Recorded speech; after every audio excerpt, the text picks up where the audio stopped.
Toi, on a plaisir, makasi mingi, pour nous faire mbote, bana poto, mbote, bana Kinshasa, en Afrique, koloba kutute, en RDC, bozo benga biso de partout, ils à l'Angola, ils à la Lubumbashi, ils à la Rwanda, partout, bozo landa biso et belé à travers cette télévision de YouTube. Donc tous ensemble, nabino, chers amis, et c'est mouza makasi mingi parce que bozo comme la biso trop, bozo benga, bozo linawoye ba réellement qu'est-ce qui se passe au Congo, qu'est-ce qui se passe na procès Moïse Mbiye na Eliane. Bozoli na kotu na biso sikoyo boye yango dei ya Dadi Dikambala ezokende ndenge nini. Masolo eza ndenge nini.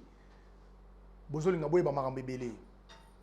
Alors Jules Ngandola, esclave de la vérité, n'a plaisir parce que lelo masolo ya robeta la bino eza ebele to robeta masolo ya Dadi Dikambala, to robeta masolo ya concert ya Fally Ipupa. Est-ce que Fally robeta concert wana to robeta te pour déjà net kaka. Alors, les autres, d'abord, tu ça va précision, Maramotali, concert, il a fallu Ipupa.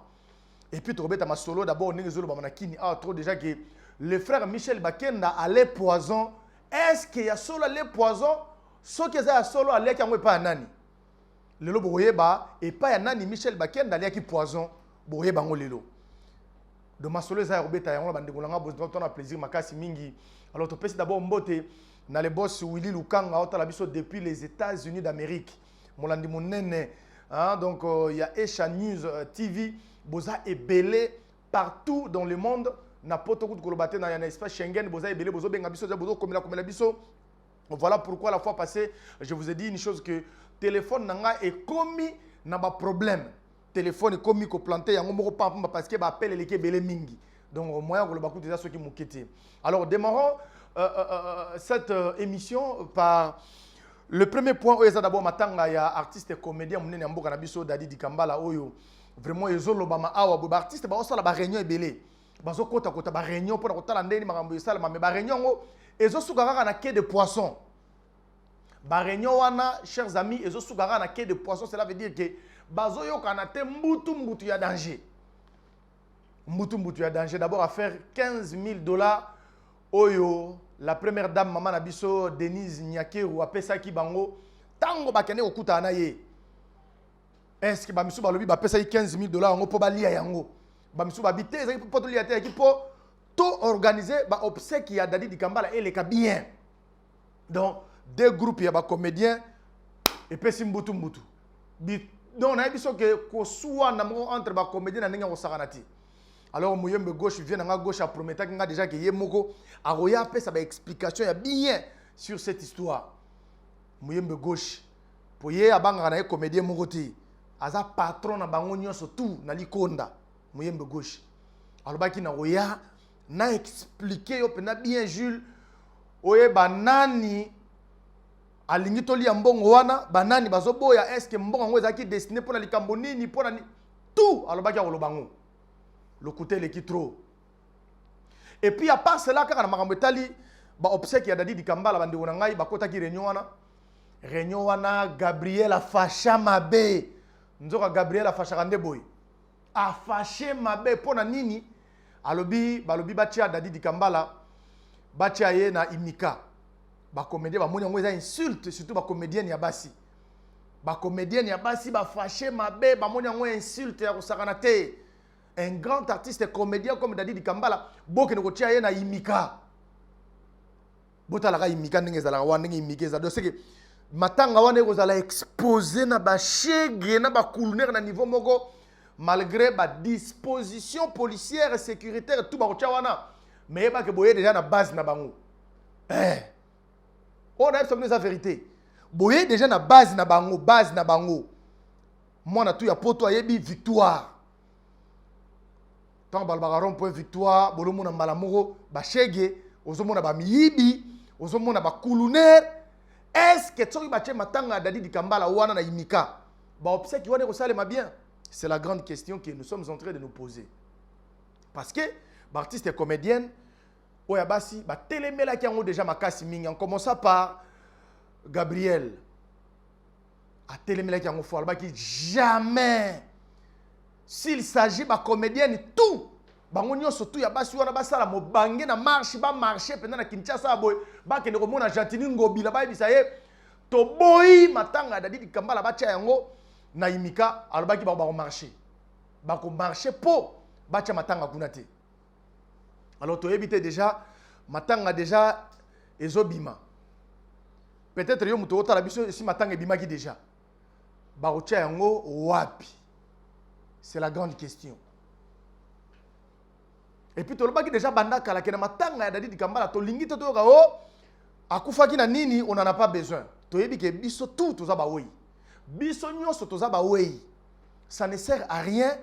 O banda koluka koye baka matanga muto akufi na nini o atiki bana boni do yo ya la matanga bato koye baka atiki bana boni. Do yo pena na vino basalaka yo kaka po ya matanga bato tunaka atiki bana boni atiki basi boni. Avant d'Arawapi, est-ce qu'il y a locataire, toi, Azaki, papa, le pango, tout ça, on n'en a pas besoin. Ce que nous savons est que le pays a perdu un grand artiste et comédien, Dadi Dikambala. Il n'y a pas longtemps, à l'université, Dadi Dikambala, na Christian, biso misatu.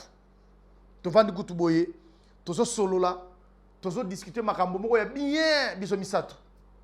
Mais Dieu n'a pas voulu qu'il ait réalisé boule tozaki nango biso misatu nde na oloba awa Christian ayebi makambo na oloba tozaki biso misatu kaka et pas ya papi bambila cordo papi bambila kana kwa université wana ngai Dadi Dikambala et puis na Christian to banaye ko beta ba boule moko ya bien na mikolezo ya menzamba alingite abengi artiste na biso bien avant.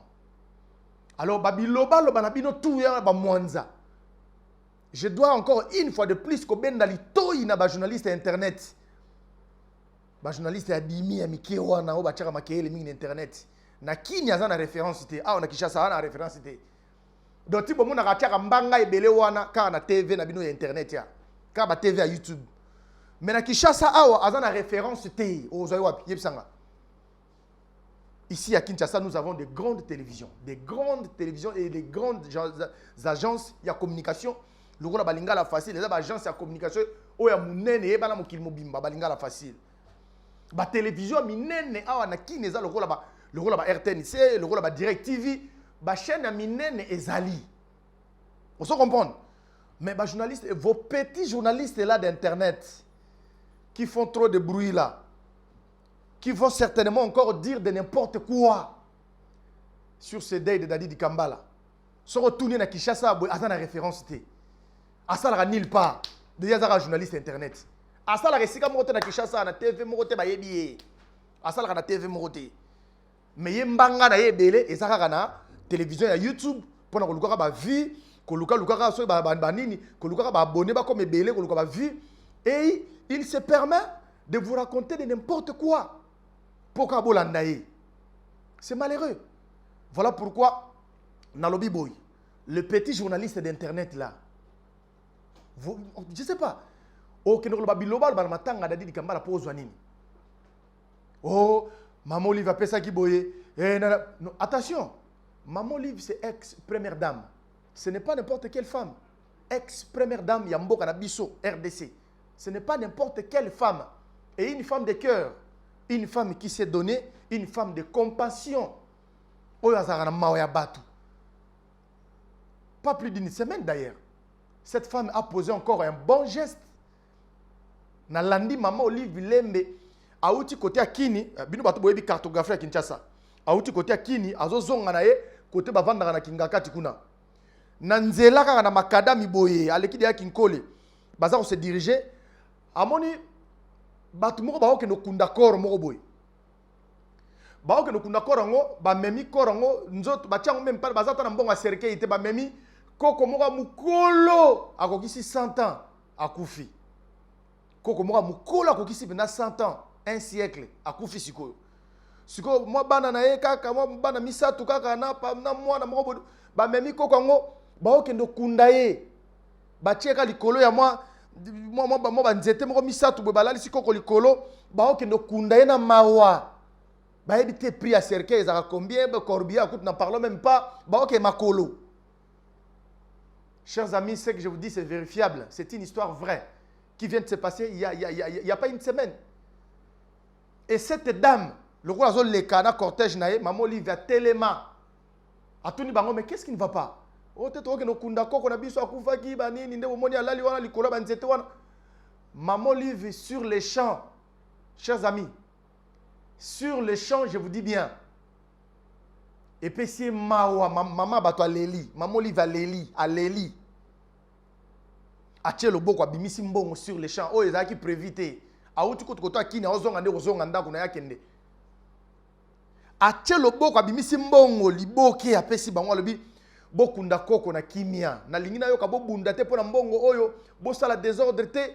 Bosombela koko cercueil, bochaye na kati mutakokisi 100 ans. Bokundaye na kimia. Oh mais c'était très bien. Moi j'ai aimé. J'ai aimé. Quel geste. Voilà une femme de compassion. Une femme de cœur. Notre ex-première dame, Maman Olive Lembe Kabila. Alors, ma comédien botika, kotanga na kombo ya Maman Olive na Maman Mabe, keba. Botanga kombo na Maman Mabe te. Oza na problème à soutenir yo kumisa nzambe. Mais comme tu boy. Cette femme-là, c'est une femme de cœur, j'insiste. Une femme de compassion. Alinga omona mutu na pas cité, Maman Olive Lembe. Donc Nzamba pas moulé Kazali parce que na landa qui est le Rwanda, j'ai aimé. J'ai d'ailleurs prié pour elle. Nzamba ba kisele sur ebele ya pambola na geste à poser qui na balabala. Au cours des routes, au le kana nzela bomé, amoni ba ki no kunda mutu, ba ko kunda te ba ki no boaka mutu. Parce que cercueil ezate nini te lamba te, bo ki no boaka mutu ka bongo. Mais et salié mawa, a telemisi pena cortège na ye, a solo na bango, a zui pena paquet ya mbongo e boke ya ba dollar. Et bokeh à dollars à pesi bango. C'est étonnant. C'est vraiment étonnant tant que tu as un côté de comédien. Bozo loba loba na combo ya ex première dame. Ça ne fait pas bien.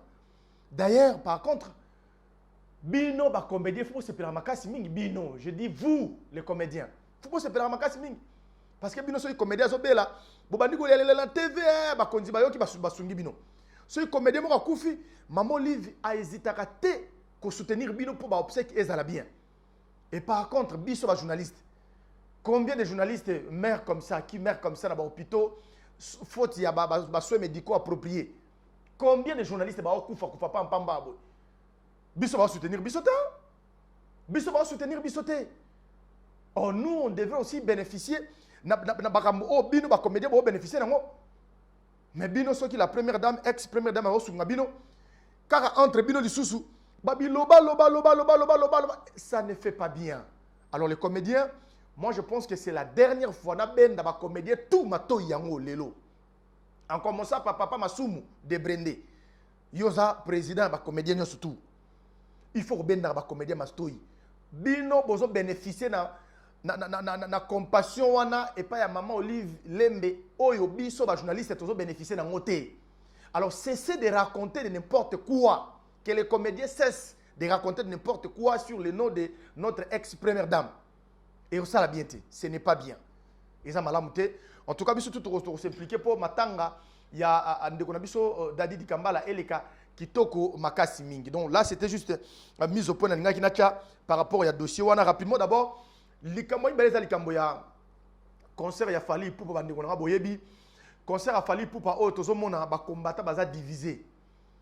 Une partie ba ki côté ya Fally Ipupa ba ba soutenir ye, l'autre partie ba lobby soki makila eko tanga wana na Bercy oyo koma lelo soki pe arena akora soki nini wana donc soki ba lobby eko beta maté. Tout le monde bango ba telemaki wana ba sali ba différentes émissions. Bacheche makelele tozo batesko eza nini Léo na okamu sabino na okamu sabino pourquoi parce que avant-hier moi j'étais avec Ferregola ngai nazaki na Ferregola. C'est la vérité, je vous dis vrai. J'étais avec Ferregola donc Jésus de Nuance, on était avec lui d'ailleurs. Tobeti masolo to solo lui mais ce qui m'a étonné, Ferregola est en train de soutenir Fally Ipupa pour cette production. Il veut assez que Fally Ipupa abeta concert wana pona lokumu ya musique congolaise, pona lokumu ya ba musicien congolais nyonso tout. Bato yo bakanisaka ke mususu fere ya kolinga te Fally abeta. En tout cas, détrompez-vous hein. Franchement détrompez-vous. Moi j'étais avec Ferregola. Tozaki na Ferregola awa. To solo na ye. Au sentir pena que a besoin de réussite ya muninga na ye. Réussite ya frère na ye. Frère na ye, fali pour pas concert et Simba. Artiste congolais lokola ye. Et les gars qui biso makasi mingi. Alors bien on a besoin fali abeta ndule wana, abeta ngopena. Vous comprenez? C'était vraiment très bien. On a aimé, nous avons tous aimé. Alors biso to senga bandeko so ba combattant banini ki ata film aye soupe silaka film aye soupe ndo totala on a TV silaka générique pe mataka. Générique pe ne matibo film pe sili. To yebi ba revendication na bino etobi te keza mabe te. Ba revendication ya ba combattant moko eza nango bien en quelque sorte ça peut bien po mboka oyo mo makambu penza to toka sabato ba kufa na este kuna omona bato bazo bomisa bato na este eza ba konzi moko boto vai na bango na kini ya pekaka baza à la base ya bitumbezo bunda moko na este bango bavandi awa bango bazo commandité ozo comprendre donc ils ont ça la bien te ya on a dit que combat cause ya combat ya bandeko na biso ya diaspora auto bengi ni partout on a ba combattant eza mabete baza boza na bino na raison mais trouver quand même to boma culture ya mboka na biso te likolo ya makambo wana il faut culture na mboka na biso kende et avancer il faut que musique ya mboka na biso ebetama mais to négliger combat na bino te ba combattant combat na bino ezali noble eza bien pour situation ya congolais et bonga. Donc moi je pense que de ce coin là bon mais quand on sunga biso bo aider fali pour pas beta to yebi que ça très difficile pour na ba misusu ba accorder loko wana mais bo sunga fali abeta concert wana pour makambo ke liboso et kozala malam mingi. Alors rapidement d'abord parce qu'on n'a pas trop de temps aujourd'hui chers amis.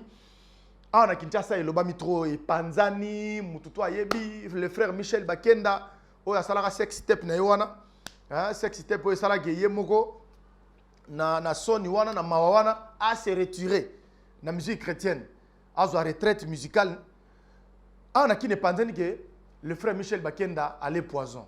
Oh le longa moko na tenté ko benga ye ko joindre ye na komelier voir même kutu na komelier mais na eu réaction moko te na peut soki azana retraite kaka soki pas wapi je ne sais pas donc moi na juger pour l'instant exactement mais na tenté ko joindre ye na téléphone na zuete na komeli Michel Bakenda parce qu'il y a quelqu'un qui me dérange trop depuis les États-Unis d'Amérique azana besoin après ça peut Michel Bakenda prophétie moko boya makasi on nzambe azotungisa makasi mingi sala nyonso opesa Michel Bakenda prophétie donc soki peut frère Michel Bakenda landi émission ndé na osala sikoboy na bengi yo trop na zuyote na komeli yo voir même jusqu'à la preuve du contraire aucune suite.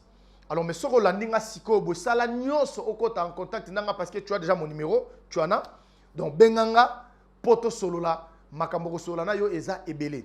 Et puis le frère Michel Bakenda a fait sa précision yemoko soki makambo bazolo baloba aller poison est-ce que ça solo to eza lokuta pour mututo yebi ke ki neza pe na bilobalo banango qui n'est pas mwanza nango qui n'est pas makambo nango quoi vous comprenez. Alors toni to baso réellement Michel Bakenda allait poison ya solo to eza lokuta et ceux qui allaient poison ya solo nani allait si frère Michel Bakenda poison pour ceux qui Michel Bakenda kufi yo rozwanini nombre ya bane ya bomo inaye bakisango epa na yo soki ya kufi na yebite. Alors to kota en profondeur to yeba soki eza solo to eza lokuta mais soki eza solo il faut plutôt ça la suba investigation to yeba est-ce que aller là qui yango wapi est-ce que ça qui wapi est-ce que ça qui nani to linga to yeba pe yango parce que c'est important as artiste monene mboka na biso ça ne peut pas être passé de cette manière qui est artiste moke poison na côté ba pasteur poison na côté ba poison ça ne fait pas bien. Les pays ne peuvent pas avancer avec des poisons. Je trouve que ce n'est pas bien. Ce n'est même pas bien. On doit arrêter avec ça. Donc, chers amis, non, c'est la bonne enquête pour boye babino mogonde makambo tambola nani alobi makambo wana est-ce que ça solo to za lokuta. Mais le lot tikato suk sana dossier oyo ya procès ya pasteur Moïse Mbi na Eliane Bafeno to continuer ko lobela ngo bande ko boka mate photo lobela yango pona nini to lobela ngo. Parce que ti siko na no justice katite atako dossier c'est nettement vanda mais evandi pété que Moïse Mbi a gagné evandi pété que pour Eliane Ndé a gagné te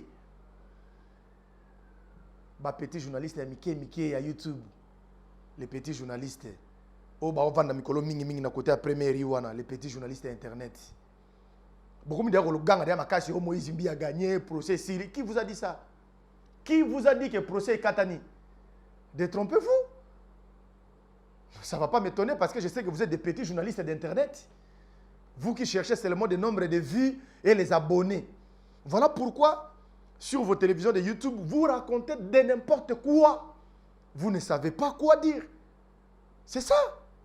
Ou soit on vous donne des petits $200 pour dire de n'importe quoi à la télévision. Mais la vérité est que, jusqu'à la preuve du contraire, procès Wanana de Katanité, n'a pas justice à rendre verdict T. Donc, ti sikoyo. Procès ce qui est vendu et vendu, on a constaté que la comparaison à l'audience, la réponse est simple. Et j'aimerais assez que tout le monde, bien. Procès Katanité, Eliane a retiré plainte T, basali arrangement à l'amiable T, et l'autre comme salimité. Mais procès à moi izolo ba masupendate na Kinshasa ezali suite ya grève ya ba magistrat. Réponse claire ya ngowana. Betra moninga lisolo yebise na landa ki Jules Ngandola esclave de la vérité alobaki boyi. Procès à Moïse Mbi na Eliane et Katanité, Eliane a retiré plainte T, ba négocier pété ba sa eloko moko te mezaka ke grève ya ba magistrat corps juridique mobimba batana grève. Voilà pourquoi procès est vendu. Mais ceux qui grèvent ba magistrat et s'il y a lobby ou dans 2-3 jours et s'il procès Eliane na Moïse Mbi ezongi. Il n'y a même pas à craindre là-dessus. Bobangelo ko moko te bozala mitema ya kokita. Ezala Eliane, ezala Moïse Mbi et mutu moko na longi procès wana zate. Et nous sommes là en train de regarder tozotala ngo pena boye na liswa suka, totala nani mutaolonga et nani mutaokatana. Bozo comprendre. De batika ko mburiye biso na makambo oh money, oh money, oh money. Non. On n'en a pas besoin to lingi procès bakata yango bakende nango ti na suka. Toyeba nani muta gagner, nani muta perdre. Et puis toyeba ndenge ni justice et ko katela mutu oya ko kwea et katelier penza ndenge ezalaka. Vous comprenez? Il n'y a pas 4 jours passés. Non, c'est seulement 2 jours passés. Je fais une grande émission avec l'avocat de Madame Eliane Bafeno. Tout ça, c'est une émission. Émission à Makassi. A expliqué ma solo tout. Et puis, na mis sur nanga to vaina ya waboy maître Jimmy Ngala to vaina ya waboy. Maître avocat ou azo diriger collège ya avocat na mobimba ya Eliane Bafeno. Ou azo diriger ba Francis Kalombo, azo diriger ba maître maître Kitenge. Bango tout. Maître Jimmy Ngalas, ba obenga benga na misu na nga to vana ke ba obenga benga ba neni. Pour nous luka ba négociation. Vous comprenez? On attend yo. Maître Jimmy Ngalas a besoin de négociation parce que justice a joué déjà makambo, à se saisir déjà dans le dossier. Le col a joué déjà dossier en main. Négociation zate, bon mi tungisa malabinote, procès que continuer et continuer parce que ceux qui ont magistrat ba lever grève na bango wana. Grève sili, procès et bandi et zongi. Alors bo bangate bo zala bino calme. Bozala bino betra moninga lisolo yebise ke za calme. Bo bangelo mokota. Muto bagisa moninga zate. Vous comprenez?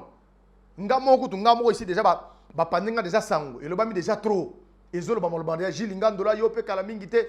Kawana bato bazar bato ba omona ke ba vérité na biso. Ezalo kwa tozo clouer pasteur Moïse Mbi. Non. Moi je n'ai même pas un problème personnel dans Moïse Mbi. Moïse Mbi c'est mon petit. Je n'ai même pas un problème, personnellement, je n'ai même pas un problème, c'est mon petit. Mais le problème c'est quoi? Ici nous sommes en train de vous dire seulement la vérité. Mais le coup la vérité n'a pas na bango ezobi mamabe. Voilà pourquoi comme dire que déjà que Jules Ngandola ba lingi ba boka pe mutakala na internet. Le problème c'est attends, bo ça l'effort boluka ngo. Boluka so bo kozwango bozui. Parce que ngai moko d'abord on essaie d'abord rétrospective na ngai moko. Nathalie na sima na passé. Nazana mutakala te. Na sima nazana ngote. Na présent kutu boyina no pour mon ngweza passe. Bo depuis peka boloba ki makambo ke bo luka mutakala na ngai na changer méthode pe déjà. Na komi ko lata malmoko 3 kilotes box. Na che 3 kilotes box e kangi ngapa na bien na che mbati likolo na che cadena. Siku yo moko mituna ba question o mo na mutakala na ngandeni. Déjà passe mingi lo baba sala bino montage moko bazui elongi na ngai. Bache yango basangisi na nzoto mutu moko boye montage bache balobi Jules Ngandola yeyo amoke basala montage ndenge wana mais ceux qui bana balingi bazwa bana mutakala na ngai moko bana ngai moko ezama pasi mingi wana bana message na hotine de la kawana ya wa ba Moïse Mbio ba oluka ba boka mutakala na ngape na internet en tout cas bozela moi ebele pour nga moko na réfléchir trop na tali na passé na moni mutakala na ngate à part ka douche na toilette ne ebi mutakala na ngai douche na toilette kaka